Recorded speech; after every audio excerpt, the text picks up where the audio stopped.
Mad Max. Fury Road. Fury Road. Okay. Mediocre. It is not. Okay, we just did one for Tomorrowland, and we realized that we did not do one for Mad Max, so this is Mad Max. Spoiler alert in effect as always. You know what? I can't really think of anything to say right now other than just that it was amazing. Yeah, go see it. I have nothing negative to say about this film. Oh! I have something negative to say about this film. Oh, I knew you would. Why does everyone have the same blood type? No, no, they didn't. They didn't have the same blood type? You missed it, huh? I missed it the first time. He's a universal donor. He's O negative. When did they... They tattooed it on his back. And that's something I was going to say. First time I saw it, because I've seen it twice now, I'm planning to see it more. First time I saw it, I was like, wait a minute, you know, that had a lot of cool action and a lot of cool effects and explosions and blah, blah, blah, blah, blah. But, oh, man, not that much story. There's a lot more story than meets the eye. When you go back and watch it the second time, you're going to see that there's, like, little details that you have to really pay attention. They don't feed you. They don't baby feed you anything. Like, you gotta, like, watch every freaking detail, because I was tripping off the same thing. So he's I was like, wait a minute, how's he able to just jam a needle into anybody he wants and help him? I'm like, that doesn't make sense, but he's a universal donor, so it kind of makes sense. Then I found one more flaw. Although his medical knowledge was kind of, like, out of the blue, though. How did he know? Yeah. They're all, oh, doctor, she's, her lungs are collapsing. He's all, don't worry.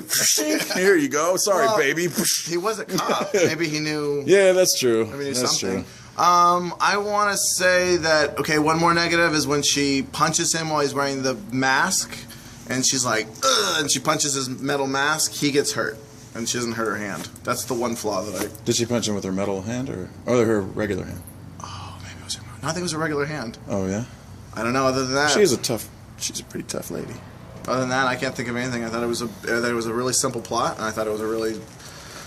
Yeah. Just amazing action and everything, and I thought it was very artistic. And what I love is the fact that the guy made the films first a long time ago, and then now a long time ago, 70s. Sorry for you older people. Talking about George Miller and George Miller, the original he made trilogy, them, and then not really trilogy, but the original 3 movies. Yeah, but then he came back and he made this because I think a lot of times when you take filmmakers from the past and you take like your hand getting tired? Yeah, my pinky's hurting. You take filmmakers from the past, and you take John Carpenter's Halloween, right? And he made a really strong Halloween film. John Carpenter, yeah, right? Yeah. And then you try to make movies today, and it's not the same because it's the same way that you made horror films back then is not the same way you make horror films he doesn't adapt to the times. Yeah, and so then he's just kind of like, and then he tries to adapt, but he doesn't do it well. Right. What you did was you took George Miller, and then you took George Miller today, and he's like, I can still do this. Yeah. And we're like, well, you can. He didn't George Lucas it. He didn't go same with George he didn't Lucas. go like, oh, gee, you know,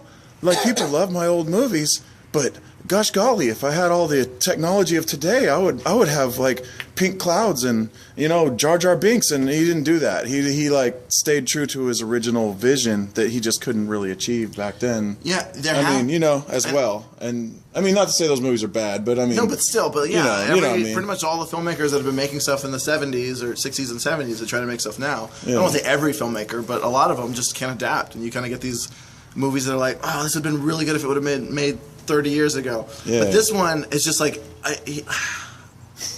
I'm hoping that there wasn't like a ghostwriter that made it. I don't really care who wrote it. It's fine. Like I was gonna say, like if a ghostwriter just put his name on it. I think he did. I think George Miller did because it's like he's the guy. He's the Mad Max guy, and I could see that same. You could tell, you know, the signature is there from like the previous movies, and I think it's just the entire thing. And I was just sitting there. My one thing I can't. Oh, okay. Here we go. I won't say it's perfect.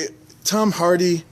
I wish Tom Hardy? I like him a lot. I'm a big fan. He does make a lot of grunts. But I wish he would stop it with the voices already. You know, he's got the Bane voice, and then he's got this voice. He's like, it's so inconsistent. I mean, I like him. I think he's a good actor, but he's just like, you know, like he's always like kind of doing the same thing. Like his eyes are wide open, and he's furrowing his brow. And, yeah. I was scared. He was grunting a lot when he had the mask on. Well, we gotta go back.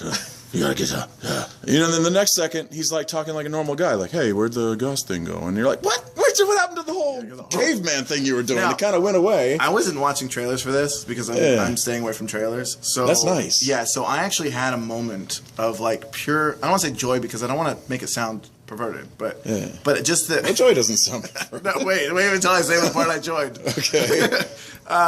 Because I didn't know what was the plot, and I think that was great about this. The first trailers that I saw, and I don't know if I missed something in the later trailers, but like it was just like the first car scene, It was just with the clouds and everything. Just that first.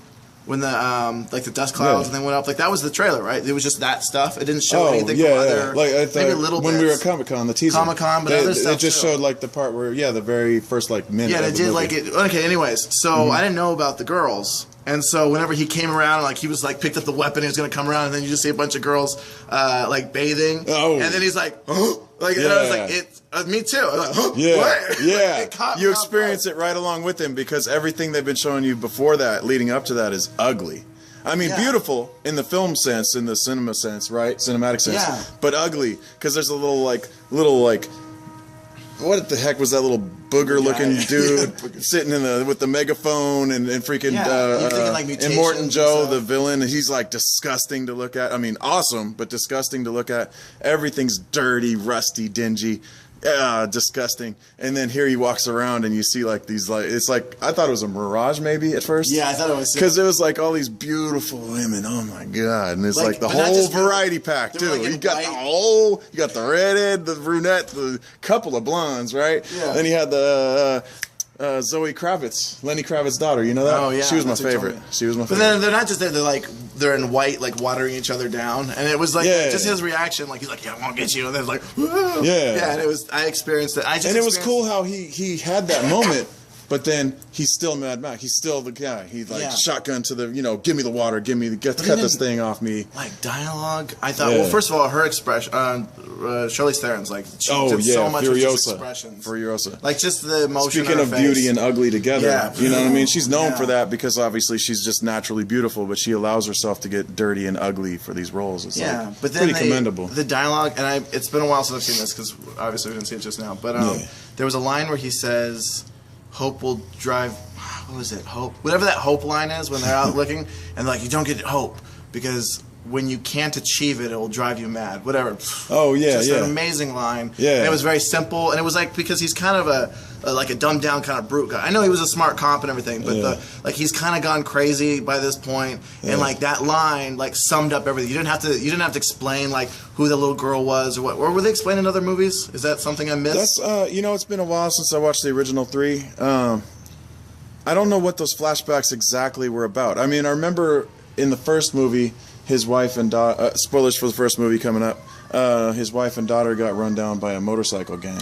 Oh, is that his wife and daughter? It's been so long since the flashbacks, though, didn't seem to be that. It seemed like it was something else. But I like the fact they went crazy. Because at first I was like, seriously, why do you keep seeing this girl? And I was thinking like, oh, I hope this doesn't get lame. Yeah. And then I was a little like... Part of the flashbacks was a bug eye thing that I remember from like the second, maybe, Mad Max. Where this dude gets hit by a truck and his eyes were like... Like it's like a weird practical effect. And they showed a clip of that in there. I didn't notice that the first time, but the second time watching it, I was like, hey, there's that bug eye scene. I was kind of judging it, too, because he's, like, running through, like, the cave part after they tattooed him. Which, another thing, there's a complaint. He's there the entire time they're going to tattoo his back, right? They're making, like, a menu on his back, right? And then as they're done, they're like, cutting his hair. He's like, oh, this sucks. And then they're going to brand him. He's like, oh, no! And then, like, he knocks it out and breaks through. And it's like, wait a minute, you just laid there the whole time while you were being tattooed. Yeah, but...